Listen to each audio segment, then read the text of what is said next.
북박송의 큐티푸티 여러분, 오늘 이 밤에도 여러분들을 말씀으로 만나 뵙게 되어서 참 반갑고 감사드립니다. 네, 오늘 우리가 베드로전서 2장 1절에서 10절까지 말씀을 함께 읽고 묵상해 나가실 텐데요. 우리 말씀을 읽기 전에 우리 함께 기도하는 것 아시죠? 여러분들 성령의 인도하심을 구하면서 우리 짧게 묵상으로 기도하며 나가도록 하겠습니다. 기도합니다.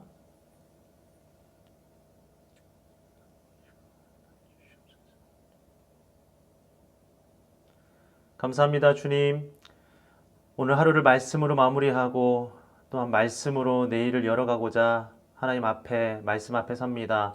말씀을 깨닫게 하시고 말씀대로 살아갈 수 있도록 인도하여 주옵소서. 예수님의 이름으로 기도합니다. 아멘. 네, 여러분들 오늘 말씀을 함께 읽으실 텐데요. 베드로전서 2장 1절에서 10절까지 말씀을 우리 한 목소리로 소리내어서 읽도록 하겠습니다. 베드로전서 2장 1절에서 10절까지 말씀 같이 읽도록 하겠습니다. 시작. 그러므로 모든 악독과 모든 기만과 외식과 시기와 모든 비방하는 말을 버리고 갓난아기들 같이 순전하고 신령한 젖을 사모하라. 이는 그로 말미암아 너희로 구원에 이르도록 자라게 하려 함이라. 너희가 주의 인자하심을 맛보았으면 그리하라. 사람에게는 버림바가 되었으나 하나님께는 택하심을 입은 보배로운 산돌이신 예수께 나아가 너희도 산돌같이 신령한 집으로 세워지고 예수 그리스도로 말미암아 하나님이 기쁘게 받으실 신령한 제사를 드릴 거룩한 제사장이 될지니라. 성경에 기록되었으되 보라 내가 택한 보배로운 모퉁이 돌을 시온에 두노니 그를 믿는 자는 부끄러움을 당하지 아니하리라 하였으니 그러므로 믿는 너희에게는 보배이나 믿지 아니하는 자에게는 건축자들이 버린 그 돌이 모퉁이의 머릿돌이 되고 또한 부딪히는 돌과 걸려 넘어지게 하는 바위가 되었다 하였느니라. 그들이 말씀을 순종하지 아니함으로 넘어지나니 이는 그들을 이렇게 정하신 것이라. 그러나 너희는 택하신 족속이요 왕같은 제사장들이요 거룩한 나라요 그의 소유가 된 백성이니 이는 너희를 어두운 데서 불러내어 그의 비이한 빛에 들어가게 하신 이의 아름다운 덕을 선포하게 하려 하심이라. 너희가 전에는 백성이 아니더니 이제는 하나님의 백성이요 전에는 긍휼을 얻지 못하였더니 이제는 긍휼을 얻은 자니라. 아멘. 예, 오늘 베드로전서 2장 말씀 우리가 함께 읽었는데요. 우리가 말씀을 본격적으로 살펴보기에 앞서서 먼저 배경을 우리 함께 간단하게 살펴보고 우리 말씀을 들어가 보도록 하겠습니다. 오늘 말씀 묵상하셨는데 베드로전서의 저자는 베드로입니다. 베드로전서 제목에 맞게 베드로가 편지를 썼고요.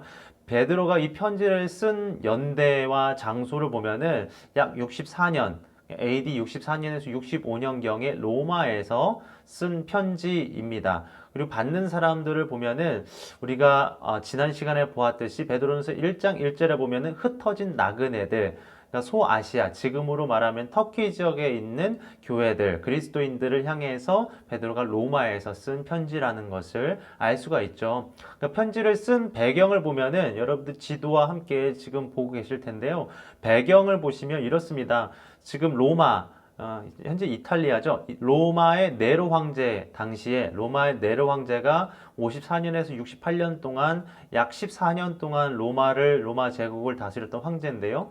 이 네로 황제가 수많은 믿는 사람들, 그리스도인들을 박해하고 죽였던 사람입니다. 그러다 보니까 수많은 교회와 그리스도인들이 고난당하고 잡혀서 죽임당하던 억울한 죽음을 당했던 이런 시대 배경 하에서 지금 베드로가 편지를 쓰고 있는데요. 그래서 부르심에 합당하게 너희가 그리스도인답게 살아갈 것을 이렇게 어렵지만 그럼에도 불구하고 그리스도인답게 살아갈 것을 지금 편지를 통해서 권면하고 위로하고 격려하고 있다는 것을 배경을 통해서 우리가 또 확인해 보게 됩니다.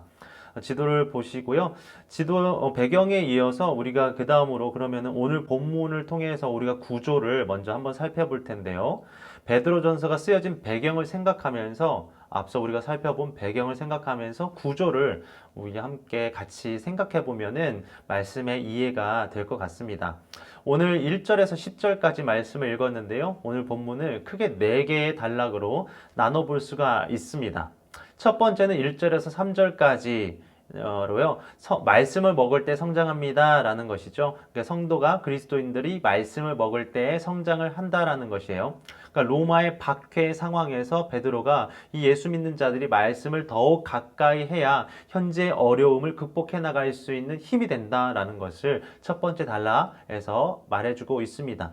두 번째 단락은 4절에서 5절까지로 구분지어 볼 수 있는데 보배로운 산돌이신 예수님을 소개하면서 그 예수님께 가까이 나아갈 때에 우리가 거룩한 성전으로 세워지게 되고 우리를 제사장으로 불러주신 그 역할을 감당하며 살아갈 수 있게 된다는 것을 두 번째 단락을 통해서 또한 우리에게 알려주고 있습니다. 세 번째 단락은 6절에서 8절 말씀 이렇게 구분해 볼 수 있습니다. 이 보배로운 예수를 믿는 자들과 믿지 않는 자들로 나눠지게 된다는 것을 세 번째 단락에서 말을 하면서 이 믿는 자들이 이로 인해 당장의 부끄러움을 당할 수는 있지만 세상의 조롱과 비방에 두려워할 필요가 없다. 담대하라 라고 위로하고 격려하고 있는 이 세 번째 단락의 내용입니다. 마지막 네 번째는요, 9절에서 10절 말씀이고요. 이렇게 예수 그리스도로 인해서 우리가 새로운 신분을 얻게 되었는데 그 새로운 신분을 얻게 된 그 리스트들을 열거를 하면서 이렇게 우리가 복을 많이 받았다. 그렇기 때문에 복을 받은 존재로서 이 복음을 드러내는 삶을 살아야 될 것을 우리에게 마지막으로 권면해 주고 있습니다. 여기까지 구조 4개의 큰 단락으로 나눠서 살펴보았고요. 그러면 이제 우리가 내용으로 들어가서 자세하게 조금 내용을 살펴보도록 하겠습니다. 아까 첫 번째 단락 1절에서 3절까지 말씀 먼저 보면은 말씀을 먹을 때 성장하게 됩니다 라고 소제목을 적어봤는데요. 앞서 로마의 배경을 살펴보아서 알듯이 이 교회가 네로 황제의 박해로 인해 어려움을 당했죠. 예수 믿는 사람들이 억울한 죽음을 당했습니다. 이 박해 당시에 베드로와 바울 또한 순교를 하게 돼요. 수많은 믿는 사람들이 죽게 된 것이죠. 한마디로 말하면은 예수 믿기 힘든 때예요. 예수 믿기 힘든 시기. 근데 가만히 생각해 보면 이 정도의 차이는 있지만 지금이 바로 그 예수 믿기 힘든 때라는 생각을 하게 됩니다. 물론 로마 시대처럼 우리가 죽음의 위협은 없습니다. 그러나 이 코로나로 인해서 우리가 모여 예배하고 찬양하는 것조차 이 세상의 따가운 눈치를 봐야 하는 상황이죠. 그리고 학교의 일정이 꼬이면서 1학년대로 2학년과 3학년대는 2학년대로 3학년대로 나름 힘든 시기들을 예수 믿기 힘든 시기들을 보내고 있어요. 학교에서 모였었던 학교 기도 모임도 마찬가지죠. 모이고 싶어도 학교 안에서 기도할 수 없는 상황이죠. 예수 믿기 힘든 때를 우리 또한 나름대로 보내고 있습니다. 여러분, 이럴 때 어떻게 해야 할까요? 예수 믿는 것을 포기하거나 아니면은 내년, 내후년으로 미뤄야 할까요? 그냥 좋은 게 좋은 거라고 지금 당장 좋은 길, 편한 길을 선택해야 할까요? 본문에서 베드로는 이 대답을 대신해서 갓난 아기를 등장을 시킵니다. 2절 말씀을 보십시오. 2절 말씀을 보니까 갓난 아기들 같이 순전하고 신령한 젖을 사모하라 라고 했어요. 갓난 아기들은 이제 막 예수 믿기 시작한 사람들의 모습, 상태를 나타내는 것입니다. 왜 갓난 아이겠습니까? 갓난 아기가 엄마의 젖을 간절하게 찾듯이 순수하게 그 말씀을 찾고 예배를 찾고 하나님을 간절하게 찾는 그들의 신앙의 모습, 순수함을 나타내는 것이죠. 신령한 젖은 말씀을 나타낸다라고 본다면 이 말씀에 대한 순수함이 있는 이 갓난아기와 같은 모습을 오늘 베드로가 우리 가운데 보여주는 것입니다. 그러니까 말씀대로 살고 말씀대로 순종하는 것이죠. 다시 말해서 이게 힘들다고 말씀 포기하면 안 된다는 거예요. 힘들다고 예배를 뒤로 미루고 힘들다고 말씀을 간절하게 찾고 사모하는 것을 뒤로 미루면 안 된다는 것입니다. 그 말씀에는 예수 그리스도의 생명이 담겨 있지 않겠습니까? 우리 육체가 숨을 쉬어야 살 수 있듯이 우리 영혼은 예수님의 생명의 말씀을 먹어야 살 수 있습니다. 죽을 것 같은 상황에서조차도 우리가 말씀을 포기할 수 없는 이유가 여기에 있는 것 아니겠습니까? 네로 황제의 군대가 우리의 생명을 지켜주는 것이 아니죠. 세상과 사람들의 시선이 우리의 생명을 지켜주고 길을 인도해주는 것이 아닙니다. 예수님의 생명의 말씀이 우리를 그 구원의 길로 인도하는 줄 믿습니다. 우리는 말씀을 포기할 수 없는 거예요. 편한 길을 선택하는 것은 기독교의 모습이 아닙니다. 기독교의 핵심은 말씀을 간절하게 사모하는 것에 있습니다. 2절 하반절 말씀에 보니까 이것이 우리를 구원에 이르도록 자라게 한다라고 했습니다. 그러니까 생명의 말씀이 우리를 구원에 이르도록 성장하게 한다, 우리를 이끌어 간다라는 것이죠. 어려움이 찾아왔을 때, 예수 믿기 힘들어질 때 우리는 더욱 말씀을 간절하게 가까이 해야 합니다. 가까이 하는 것만으로도요, 이 생명의 말씀 대신 예수님께서 우리를 구원의 길로 인도해 가실 줄 믿습니다. 두 번째 단락으로 넘어가면은 이 4절에 보니까 보배로운 산 돌이신 예수께 나아간다라고 했죠. 그러니까 로마의 네로 황제를 비롯한 세상 사람들이 이 예수님을 십자가에 죽은 존재, 죽은 돌로 여겼습니다. 쓸모없는 것으로 여겼죠. 그러나 믿는 우리에게 있어서 예수님께서는 살아서 우리와 함께하는 하나님, 보배로운 산돌이라는 것을 말씀해 주면서 그 보배로운 산돌이신 예수께 가까이 나아가야 할 것을 말하고 있습니다. 우리는 살아계신 예수님을 믿는 것이죠. 과거에 죽은 성전, 눈에 보여지는 것을 의지하는 것이 아니라 지금도 살아서 역사하시는 예수님을 믿는 것입니다.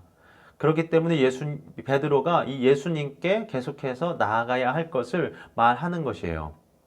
그렇게 생명의 말씀이신 예수님을 의지하고 그분께 나아갈 때에 5절에 나온 것처럼 우리는 신령한 집으로 세워지게 됩니다. 신령한 집은 거룩한 성전이겠죠. 거룩한 성전으로 세워지는 것이에요.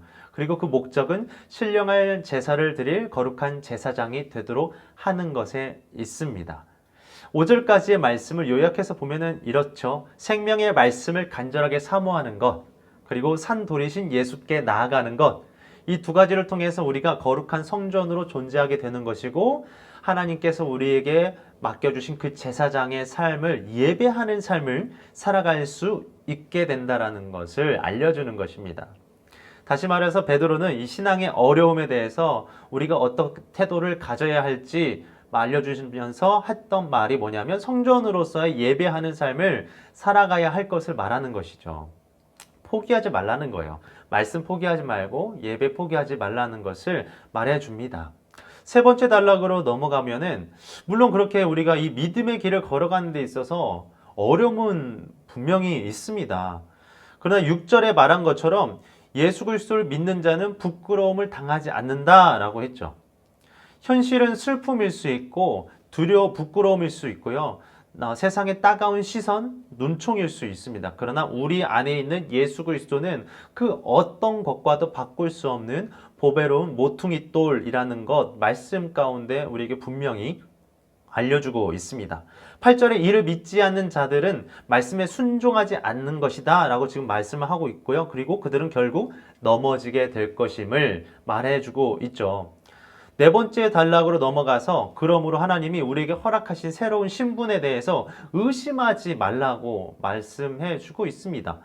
네 번째 단락 9절에 보시면 베드로가 그래서 우리의 정체성을 다시 한번 밝히 드러내 보이고 주고 있죠.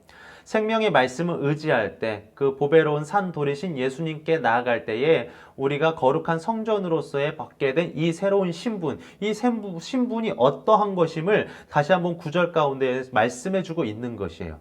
9절 우리 말씀을 같이 한번 읽어볼까요? 시작. 그러나 너희는 택하신 족속이요 왕 같은 제사장들이요 거룩한 나라요 그의 소유가 된 백성이니 이는 너희를 어두운 데서 불러내어 그의 기이한 빛에 들어가게 하신 이의 아름다운 덕을 선포하게 하려 하심이라. 아멘. 몇 개의 이 정체성이 나옵니까? 신분이 나오나요? 4개가 나오죠. 택하신 족속, 왕 같은 제사장, 거룩한 나라, 그 다음에 소유된 백성. 총 4개이죠. 표현이 다를 뿐이지 결국 하나의 공통점을 가지고 있어요. 무엇입니까? 이 생명의 말씀 대신 예수님 때문에 주어진 우리의 신분, 우리의 달라진 정체성을 지금 말하는 것이죠. 이것을 조금씩 다르게 표현하면서 4번 반복하면서 강조하고 있는 거예요. 과거 너희의 모습이 아니라 이제 예수님 때문에 너희는 새롭게 창조된 새로운 피조물이다라는 것을 지금 4번 반복하면서 강조하는 것이죠. 예수 그리스도께 속한 자라는 거예요. 그렇기 때문에 우리의 사명은 명확합니다. 앞선 이 말씀에서 본 것처럼 이 생명의 말씀을 가까이 하는 것, 이 산돌이신 예수께로 나아가는 것, 그래서 생명의 말씀 대신 예수님과 동행할 때 우리가 이 제사장으로서 복음의 빛을 비추는 사명을 감당하게 될 것이다 라는 것을 알려주는 것이죠. 9절 마지막에 그게 나와 있죠. 그의 기이한 빛에 들어가게 하신 이의 아름다운 덕을 선포하게 하려 하심이라. 아름다운 덕은 복음이겠죠. 예수 그리스도로 인해 주어진 그 복음, 그 생명의 말씀을 우리를 통하여서 선포하게 하실 것이다 라는 것을 알려주고 있습니다. 적용으로 한번 넘어가 볼까요? 오늘 말씀을 통해서 우리가 많은 것들을 깨달았을 텐데요. 우리가 예수 믿기 힘든 때를 살아가고 있습니다. 로마의 그 네로 황제의 세상 힘과 논리는요, 여전히 우리가 예수 믿는 것에 방해를 놓습니다. 그래서 예배하는 것, 이 복음 전하는 것은 두 번째로 밀려날 때가 참 많아요. 학업 때문에 밀리고, 학원에 밀리고, 친구와의 관계에 밀리고, 이것 때문에 밀리고, 저것 때문에 밀리고. 여러분 어떻게 하시겠습니까? 오늘 말씀을 통해서 여러분 무엇을 깨달으시나요? 베드로가 계속해서 강조하는 것은 처음으로 돌아가야 된다는 것이에요. 그 생명의 말씀, 그 말씀을 간절하게 찾았던 때, 갓난아기와 같이 하나님 아니면은 예수 그리스도의 그 생명의 말씀 아니면은 내가 살아갈 수 없다라고 고백하였던 그때, 보배로우신 그 산돌이신 예수님 아니면은 내가 살아갈 아무 이유를 발견하지 못하던 그때, 그때를 지금 말하고 있는 것이에요. 그렇다면 여기에 대한 적용 질문으로 이렇게 한번 우리 스스로에게 질문해 볼 수 있겠습니다. 이런 질문이에요. 신앙의 어려움이 찾아올 때 가장 먼저 무엇을 찾고 있습니까? 여러분들은 어떻습니까? 신앙의 어려움이 찾아올 때요, 가장 먼저 무엇을 찾고 있나요? 이 질문에 솔직하게 답을 하면서 내 자신의 현재의 신앙의 모습을 바라보기를 원합니다. 그리고 다시 한번 우리가 이 생명의 말씀 되신 예수님께로 가까이 하는 자리로 나아가는 저와 여러분 되기를 소망합니다. 아멘. 우리 결단 기도하면서 오늘 말씀 묵상을 마무리하도록 할 텐데요.